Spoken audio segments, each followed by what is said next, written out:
Bonjour à tous, c'est Monsieur Mechatronic. Je suis ravi de vous retrouver aujourd'hui pour cette nouvelle vidéo où on va parler du monde des crypto-monnaies, de ce qui se passe en ce moment et comment nous, mineurs, on peut se placer dans tout ça. Pensez à mettre un petit pouce bleu et à vous abonner à la chaîne si vous n'êtes pas abonné. Puis je vous rappelle bien sûr que vous pouvez me soutenir en cliquant sur le bouton rejoindre sous la vidéo. Vous aurez la plupart de mes vidéos en avance. Comme vous le savez, moi je suis beaucoup le dollar index, hein, donc vous le trouverez sur TradingView en regardant à DXY. Hein. Ça permet de voir un petit peu les tendances à venir sur le marché traditionnel. Hein. Et comme vous le savez, désormais le marché traditionnel et le monde des crypto-monnaies sont quand même relativement liés. Alors on a eu une année quand même très difficile hein, avec le crash du Luna hein, qui est descendu à presque zéro. Ensuite on a eu Celsius hein, qui malheureusement a fermé les portes, hein, c'est tout comme. Voilà. Et puis là on a avec FTX hein, le coup de massue final, on va dire, hein, avec la totale, hein, le hack, le crash. Enfin, ça a été des rebondissements terribles. Bon, je ne vais pas revenir sur cette affaire. Hein. Voilà. Sachez que je suis de tout cœur avec les gens qui avaient des actifs sur FTX et sur Celsius. Hein. Malheureusement, c'est comme ça, le monde des crypto-monnaies. C'est un monde, c'est le Far West, hein, comme dit Jean-Jean. C'est terrible. Hein. Il faut faire très attention. Et voilà. Je ne vais pas vous faire le coup de not your key, not your coin, hein, parce que ça me paraît déplacé. Voilà, sachez que je suis de tout cœur avec vous. N'hésitez pas, si vous avez besoin d'en discuter, à m'envoyer un mail ou à écrire dans les commentaires.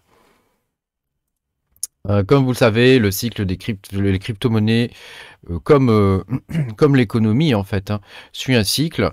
Alors, le cycle des crypto-monnaies est plus rapide que le cycle de l'économie, hein, puisqu'il est rythmé par les halvings du Bitcoin. Hein. Mais grosso modo, ça suit des cycles. Or, actuellement, on s'inscrit bien dans un cycle. Hein. Je vais vous montrer tout ça. Alors, les cycles, si on les détaille un petit peu plus, hein, il y a toujours une phase d'accumulation, une phase de montée, une phase de distribution où on touche les gains, et puis une phase où ça replonge.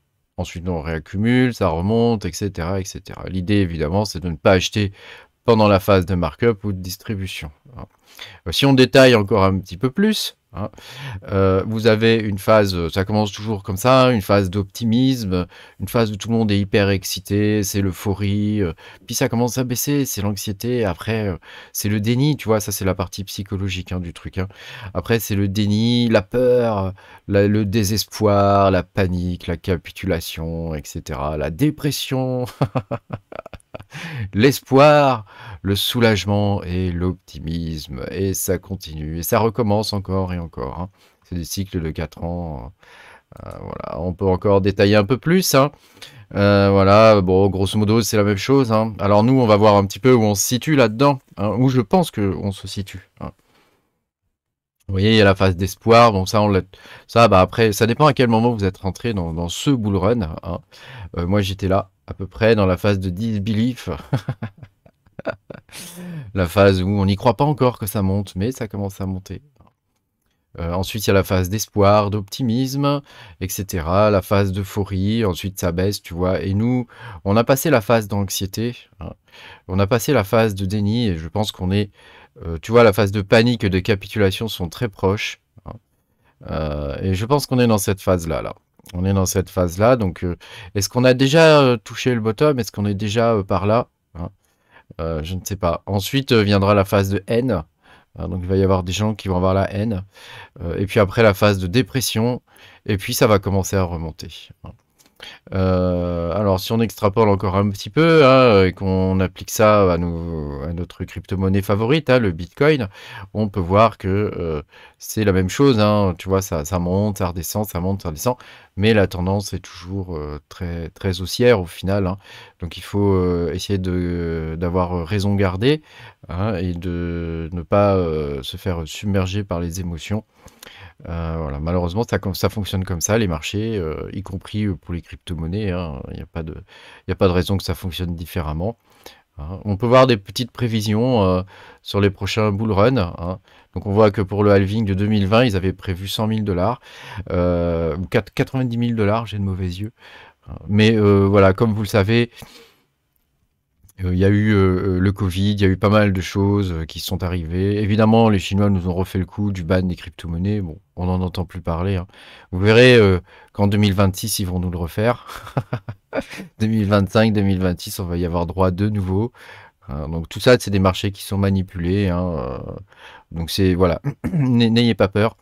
Ça fonctionne comme ça, hein. Par contre, vous noterez quand même que la courbe, autant elle est extrêmement exponentielle au départ, elle aura tendance à s'aplatir de plus en plus, hein.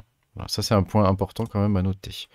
Alors au niveau des crypto-monnaies, et principalement du mining, hein, puisque nous on est mineurs, hein, donc c'est ce qui nous intéresse, on peut voir que ça commence à débrancher, hein, ça commence à débrancher sévère. On n'est toujours pas à l'équilibre, hein, mais ça va venir, hein. Ça va venir. Je pense que dans les prochains mois, là, peut-être dans les 2-3 mois, ça va arriver, hein. On peut voir par exemple sur la courbe de difficulté du flux on a croisé l'EMA 50, hein. Donc l'EMA 50, c'est cette ligne-là, hein. Et oui, parce qu'il existe aussi des graphiques, hein, pour analyser la difficulté que j'utilise, hein. Vous avez utilisé ce site là, Poolbay_mining. Il est vraiment très très bien, il permet d'avoir un aperçu assez rapide au niveau des crypto-monnaies, de ce qui se passe, etc. Et ça nous donne à nous des indicateurs pour le mining, hein. Moi je m'en sers beaucoup. Donc vous voyez, on croise l'EMA 50 ici, hein. Donc là, l'EMA 50 c'est une moyenne, hein, sur les 50 derniers jours, hein. On l'a croisé, donc on est en dessous. Donc ça c'est un signal pour moi c'est un signal de mining, c'est pas un signal d'achat, hein. C'est un signal de mining sur le flux. Et on peut voir que au niveau du prix, évidemment, ça baisse, hein, puisque si les gens commencent à débrancher, c'est que le prix baisse, hein. Donc là, on est vraiment dans une phase, hein, comme je vous ai montré tout à l'heure, où c'est la panique, tu vois, ça débranche, voilà. On y est là, on y arrive là, hein. Sur Ergo, on ne voit pas exactement la même chose, hein, sur Ergo, mais voilà, on peut voir quand même que... bon, c'est artificiel Ergo ici, hein, puisque il y a le IP37 qui a modifié pas mal de choses. Bon, enfin, on peut voir que la courbe décroît aussi, hein. Sur le Ravencoin, c'est la même chose. On a croisé les MA 50, hein. Donc partout, ça débranche, hein. Ici, si on regarde pour le Neoxa, c'est pareil, hein. Ça a eu lieu un petit peu plus tôt, hein, 19 octobre, c'est-à-dire il y a un mois, hein. Donc ça peut redevenir intéressant de le miner. Voilà, pour le Radiant, malheureusement, c'est toujours pas le cas. C'est toujours pas le cas. Par contre, je vous montre toute cette période-là, moi je l'ai miné, hein. Tu vois, toute cette zone-là, bah, moi je l'ai miné à fond. Par contre, là, j'ai arrêté de le miner, hein, dans la zone verte ici, hein, et je vais attendre que ça redescende pour recommencer à miner du Radiant, hein. Alors là, ici, c'est les courbes de difficulté du... Alors là, on voit pas bien, hein, mais c'est la courbe de difficulté du Caspa. Puisque Caspa n'est pas référencé sur Poolbay. Et vous pouvez voir que la courbe de difficulté ne cesse de croître, hein. Depuis que je le mine, la courbe de difficulté sur le Caspa augmente. Et il y a des raisons, hein, quand même pour ça, hein. C'est qu'ils arrivent à passer 1,6 million d'opérations en à peu près 30 minutes, ce qui est absolument considérable. Ça écrase toutes les autres blockchains, quoi. Il n'y a aucune blockchain qui peut rivaliser avec le Caspa en termes de vitesse et de scalabilité. Vraiment aucune. Leur système de fonctionnement basé sur le DAG, il écrase vraiment tout le reste, quoi. Il y a le XDAG aussi qui est sympa à miner, hein. Voilà. Donc le Caspa, si vous pouvez y mettre un billet, moi je l'ai vraiment beaucoup miné, hein. Enfin, je vous dis pas d'en acheter, hein, mais plutôt de le miner, quoi. Hein, si vous pouvez le miner, j'ai fait une vidéo il n'y a pas très longtemps, je vous montre comment le miner à forte efficience, hein, à basse consommation, pour essayer d'avoir le rendu maximum en termes de dépenses électriques et de coins, hein, et de coins rendus, minés. Voilà. Pour moi, je pense que c'est vraiment une crypto d'avenir. Et je pense que pendant le prochain bull run, ça va exploser, quoi. Si on pouvait monter à 1 $, ça serait absolument incroyable. Moi, je vous le dis tout de suite, hein, si ça monte à 1 $, je prends ma retraite, hein. Mais pas dans les cryptos, hein. Je me mets à mon compte pour le coup. Voilà. Donc comme vous avez pu le voir, il y a des choses intéressantes quand même à miner pour nous en ce moment, hein. Peu importe le prix en ce moment, ça n'a pas grande importance. Comme je vous ai montré là, ici, vous verrez que le prix remontera dans tous les cas, hein. Donc après, peu importe les cryptos que vous allez choisir. Bon, évidemment, minez pas ce genre de truc. Minez pas des trucs trop à risque non plus, hein. Mining pool stat, hein, dans les new coins. Hein, il n'y a pas toujours des bons projets. La plupart de ces projets-là sont mauvais.